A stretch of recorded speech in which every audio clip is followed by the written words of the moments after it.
Hello everyone, आपका स्वागत है मेरे channel let's learn with me में। आज हम हिंदी व्याकरण का एक नया पाठ पढ़ेंगे जिसका नाम है विशेषण। आज हम उसकी परिभाषा, भेद और उसके उदाहरण करेंगे। अगर आपको मेरी वीडियो पसंद आए तो इसे सब्सक्राइब करिए और अगर अच्छी लगे तो इसे शेयर ज़रूर करिए। चलिए शुरू करते हैं। सबसे पहले विशेषण किसे कहते हैं?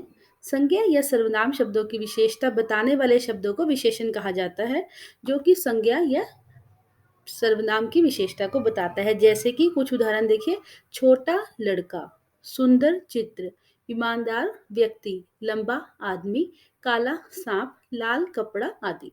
तो उपयुक्त उदाहरण में आप जो ऊपर इस्तेमाल हो रहे हैं उन शब्दों को देखिए, जो छोटा है, सुंदर, ईमानदार, लंबा आदि शब्द हैं। और जो लड़का, चित्र, व्यक्ति, सांप आदि की विशेषता को बता रहे हैं। जो लड़के की विशेषता को कौन बता रहा है? छोटा, कि वह छोटा लड़का है। और चित्र की क्या विशेषता है? कि वह सुंदर है, ठीक है? सुंदर चित्र। ईमानदार लड़का, तो ये इसकी विशेषता को बता रहा है, तो ये इसको विशेषण कहा जाता है। अब अगला है कि विशेष्य किसे कहते हैं, ठीक है? तो अब मैंने जैसे पहले आपको बताया है कि किसी वाक्य में संज्ञा या सर्वनाम की विशेषता बताने वाले शब्द को विशेषण कहा जाता है। तो किसी भी वाक्य में विशेषण जिन संज्ञा या सर्वनाम शब्द की विशेषता को बता रहा है, उस उस संज्ञा या सर्वनाम शब्द को विशेष्य कहा जाता है। जैसे कि काला घोड़ा, ये देखिए चित्र में भी आपको दिख रहा होगा, 4 केले और लंबी मेज, यहाँ पर भी मैंने एक चित्र लगाया है। तो उदाहरण के अनुसार काला, 4 और जो लंबी है वो विशेषण है, और जो घोड़ा है, काला, केले हैं और मेज है वो एक विशेष्य है। ठीक है? चलिए आगे देखते हैं। अभी विशेषण के भेद। अब विशेषण के मुख्य जो है वो 4 भेद होते हैं। पहला है गुणवाचक, दूसरा है परिमाणवाचक, तीसरा है संख्यावाचक और चौथा है सार्वनामिक वाचक। तो अब इसमें जो परिमाणवाचक है, आप उसमें देख रहे होंगे कि 2 अलग से और वाचक है, वो उसके सब जो है सब भेद हैं। निश्चय परिमाणवाचक और अनिश्चय परिमाणवाचक। ऐसे ही संख्यावाचक जो है विशेषण है, उसके भी 2 भेद हैं, निश्चय संख्यावाचक और अनिश्चय, कि हमें पता नहीं है कि कितना है। ठीक है? तो चलिए अब इसको हम धीरे-धीरे करके एक्सप्लेन करते हैं, आप ध्यान से समझिए। पहला, गुणवाचक विशेषण।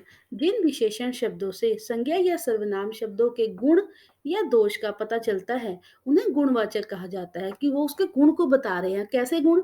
जैसे कि नंबर पहला है भाव। कैसा भाव होता है? अच्छा, बुरा, कायर, ये सब जो शब्द हैं वो गुणवाचक विशेषण में आते हैं। नंबर दूसरा है रंग। पहला क्या क्या रंग है उसका? लाल है या पीला है या हरा है या सफ़ेद है, ये जो शब्द है ये भी विशेषण कहा जाता है इनको भी। तीसरा है दशा, कि वो पतला है, मोटा है, सूखा, गाढ़ा, पीला, गरीब, अमीर आदि। तो चौथा है आकार, गोल, सुडौल, नोकीला। सुडौल कहते हैं कि जिनकी बॉडी एकदम फिट होती है। नुकीला मतलब शार्प और आदि। और समय, समय कैसा समय चल रहा है, वो भी गुणवाचक में ही, विशेषण में ही आता है, कि अगला, दोपहर, संध्या, संध्या मतलब शाम को बोला जाता है, देखिए जैसे चित्र में दिखाया है, और सवेरा, सवेरा मतलब सुबह। ठीक है? उसके बाद देखिए, उसका बाद दूसरा है परिमाणवाचक विशेषण।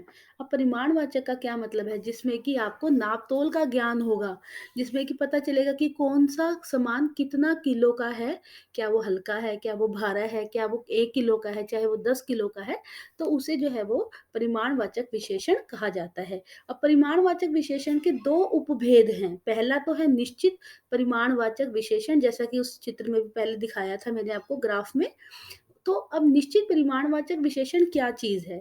तो जिन विशेषण शब्दों से वस्तु की निश्चित मात्रा का ज्ञान हो, कि पता चल रहा है कि 1 किलो है तो 1 ही किलो है, ठीक है? निश्चित है, कन्फर्म है वो चीज़। अब जैसे पहला उदाहरण देखिए, अब उदाहरण की सहायता से समझ सकते हैं कि मेरे सूट में साढ़े 3 मीटर कपड़ा लगेगा, तो कितना मीटर? साढ़े 3 मीटर, कन्फर्म है कि साढ़े 3 मीटर, एक निश्चित ये संख्या को बता रहा है। दूसरा है 10 किलो चीनी ले आओ, तो 10 किलो, ठीक है? अब तीसरा है 2 लीटर गरम दूध करो, तो 2 लीटर, 2 लीटर क्या है? एक निश्चित परिमाण है, निश्चित नाप बता रहा है आपको। ठीक है बेटे? तो इसको बोलते हैं परिमाणवाचक, निश्चित परिमाणवाचक विशेषण। अब नेक्स्ट है वो देखिए अनिश्चित परिमाणवाचक विशेषण। अब अनिश्चित से ही पता चल रहा है कि हमें कंफर्म नहीं है, नॉट कंफर्म है।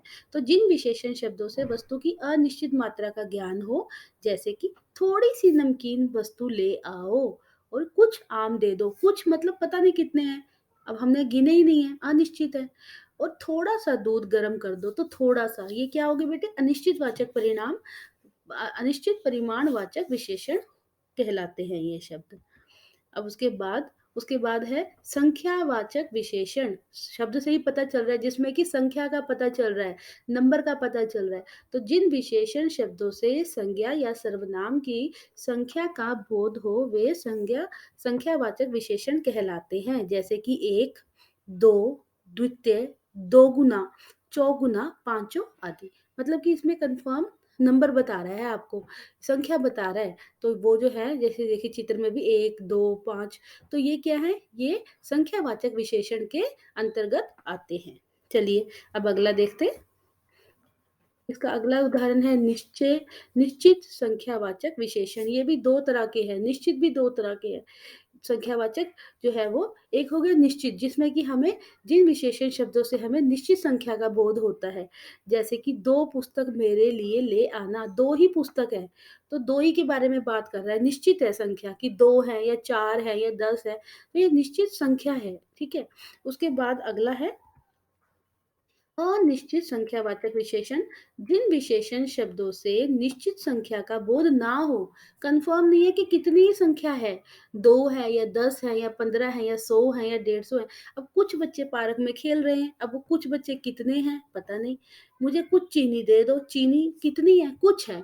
अब कुछ तो एक कटोरी भी हो सकती है, एक एक बाउल भी हो सकता है, एक पतीला भी हो सकता है, एक बाल्टी भी हो सकती है, तो पता नहीं कि कितनी है, ठीक है? तो इन शब्दों से पता चलता है कि अनिश्चित संख्यावाचक विशेषण हैं।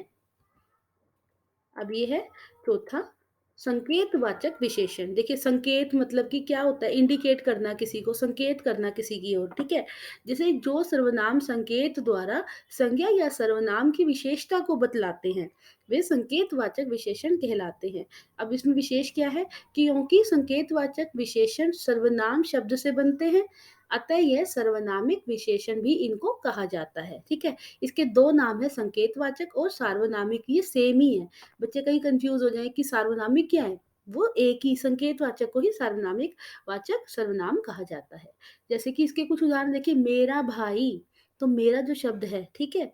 उसके बाद हो गया उसकी बहन, मेरा घर, तुम्हारा काम और सबकी सरकार। तो जो ये शब्द है, ये सब ऐसे इंडिकेट करता है, बताता है, संकेत करता है, ठीक है? तो इनको जो है वो संकेतवाचक विशेषण कहा जाता है। इसी के साथ जो है ये हमारा टॉपिक यहीं पे ही खत्म होता है। आप दोबारा एक बार से इसको करिएगा, और इसके जो अगर थोड़े से अगर मैं एमसीक्यूज देखूंगी, अगर उसमें नीचे आप चेक कर लेना एक बारी, ठीक है? और इसी के साथ हमारा ये विषय खत्म होता है। और थैंक यू फॉर वॉचिंग, और सब्सक्राइब करिएगा। Thank you, bye.